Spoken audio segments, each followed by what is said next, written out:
Madame Tremblay, dans quelques semaines, il y aura ici des milliers de personnes, mais des personnes un peu spéciales, identifiées avec un brassard jaune. Qu'est-ce que c'est que cette escouade?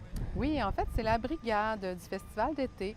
C'est une brigade qui est composée de 60 personnes, des bénévoles et des gens qui travaillent aussi au festival d'été, qui vont avoir été formés par l'équipe de Vieux Secours pour prévenir et aider les victimes d'agressions sexuelles. Dans les faits, comment ça va fonctionner? Ils vont être parmi la foule. Oui, c'est ça. Il y a des gens qui travaillent au service de bar, il y a des personnes à l'accueil, les agents de sécurité également qui vont être formés. Donc, c'est des personnes plus sensibles aux agressions, aux formes que peuvent prendre une agression à caractère sexuel et pouvoir intervenir ou juste aller voir si la personne est correcte.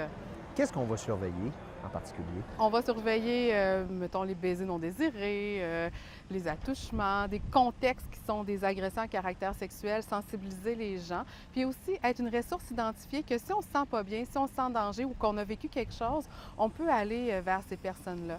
Parce que les personnes vont avoir été formées sur quels sont les besoins d'une victime, puis les services aussi offerts dans la communauté vers qui ils pourront se référer par la suite.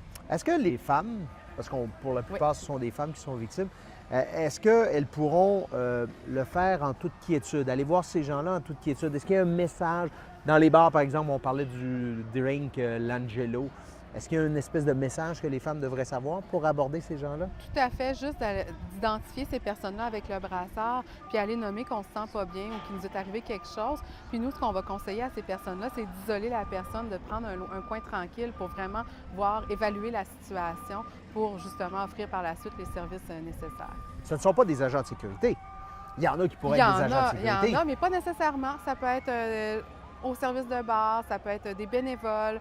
Donc, c'est un peu une escouade, si on veut, qui va être Ouais. des agents multiplicateurs sur le terrain, parce que c'est vaste, hein, le site du Festival d'été de Québec. Puis c'est pas juste ici les plaines d'Abraham, mais il y a d'autres secteurs aussi.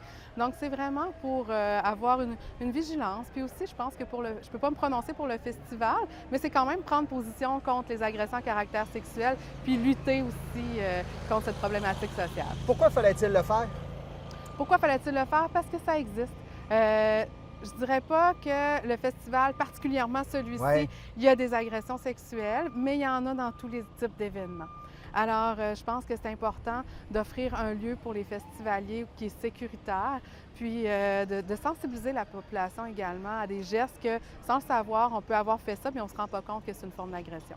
Est-ce que ça s'inscrit dans le mouvement Moi aussi, MeToo? Je pense que oui. Je pense que c'est une conséquence positive du mouvement MeToo, que les gens ont plus conscience de la problématique, puis qui ont envie de contribuer aussi à ce mouvement-là à leur façon. Et par la suite, les gens seront outillés pour intervenir selon la spécificité de leur travail durant le festival. Exactement. Puis c'est comment dire, c'est une formation qu'on veut offrir aussi par la suite aux prochaines années également. Donc c'est quelque chose qui va s'inscrire dans le temps également. Merci beaucoup, Mme Tremblay. Bien, merci à vous.